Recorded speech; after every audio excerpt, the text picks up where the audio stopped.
All right, if you're a mobile detailer, we have to talk about something serious, and that is working in extreme heat. I made a Instagram video not too long ago, kind of breaking just a quick little video talking about why it's important to take care of yourself. And 99% of people were in agreement. They're like, yeah, you got to make sure you stay cool. You can have some health issues, but then some people were like, hey man, just be a man and work. And the reason I want to cover this video is just because it's very easy to say oh, it's not raining, it's a bright sunny day, so I should go out and work. And as long as you don't see rain, you're gonna be like, oh, it's a good time to work. I could just book on my schedule. But you have to be very careful of how intense you get on these very hot days. Now, you'll know your city, your state, how your weather flows, when it's the hottest day. So obviously keep in mind of, what specifically happens in your area. But when it's that time where it's peak heat, you just have to be more proactive on how you manage that. And think about it like this. When it's in the winter time, if you get a winter, if you're up north, right? If you get a winter, oh, hey, I should probably layer up. I should probably wear a beanie. I should probably wear gloves. I should do all these precautions because it's really cold and maybe the pressure washer will freeze up. Maybe the bottle will freeze up. So you'll take these precautions. Well, it's the same mentality when it's extremely hot, right?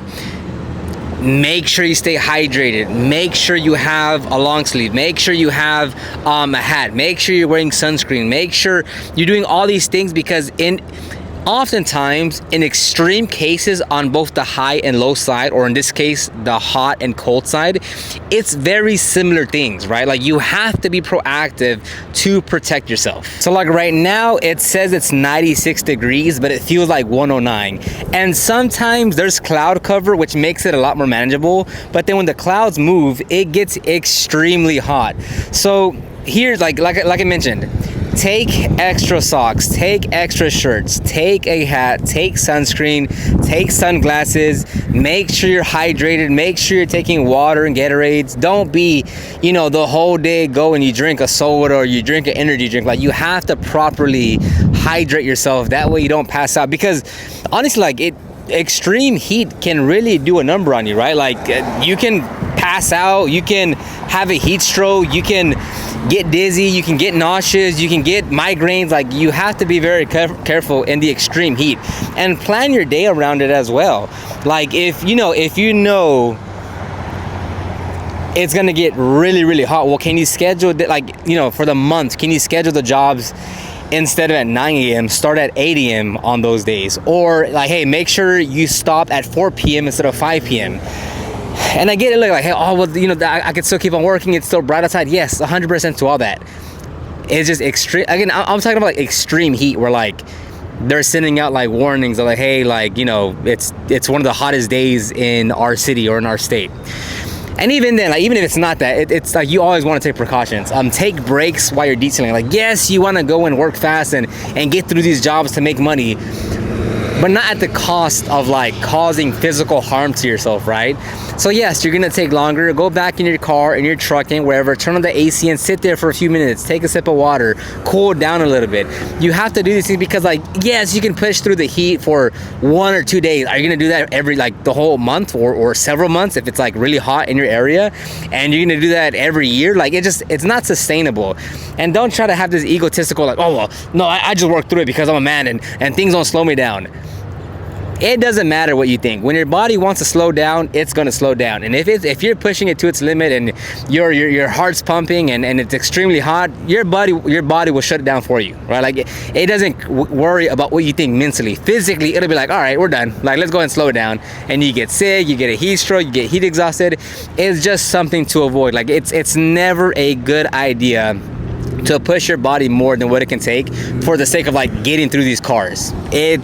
And I think if you if you tell a customer, hey, I'm gonna, I said I was gonna be done at 2, it might be 4 now because I'm taking a lot more breaks. Or hey, can we reschedule your job from today at 3 to tomorrow at 1 or at 9, whatever, just because I want to avoid the heat. They're gonna understand, because trust me, they also feel the heat. They step inside their house and like, man, the AC's on, but like it's still kind of warm in here. They step outside to go run groceries or to go run errands or on their way to work, like, man, it's really hot out here. So they're not gonna be like, oh, what, but you told me. It's like, hey, like, everyone understands it's really hot, and they're gonna be very, very, very receptive to be like, oh yeah, totally understand, I totally get, let's reschedule, like let's do this or let's do that. Like, they're gonna be okay with changing something because they know it's really hot. And the same thing is gonna apply to when you're working on vehicles. Yes, you have your process of like, okay, for prepping for paint correction, we're gonna clean the wheels, tires, and then wash the vehicle and foam it down, and we're gonna do iron decon, then clay it.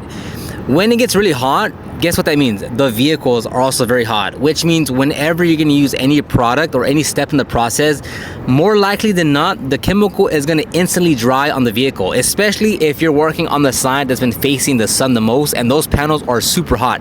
So be aware that when you're working on vehicles, you are gonna have to change up the process, and it's totally fine. Like, a clear example I always give is like when we were mobile detailing, we would no longer do the iron decon when it was really hot outside, because it would, like, if you spray iron decon, you have to let it dwell. You couldn't let anything dwell. Like, it would instantaneously dry up. And if you're working like in the middle of like basic, like a parking lot where there's no coverage, no shade, like the sun is beating down on all sides, like what can you do? Like, you can't cool down the vehicle fast enough, let alone the whole vehicle at once to like do a certain step. So you will have to change up your process. Like when you're cleaning the wheels, when you're polishing the paint, when you're applying the ceramic coating, when you're applying, like, you are gonna have to shift up the process to where maybe you only apply, you wash clay and wax one panel at a time. Maybe you put a wet towel over one panel, let that panel dry as you work one panel, and you keep on doing that.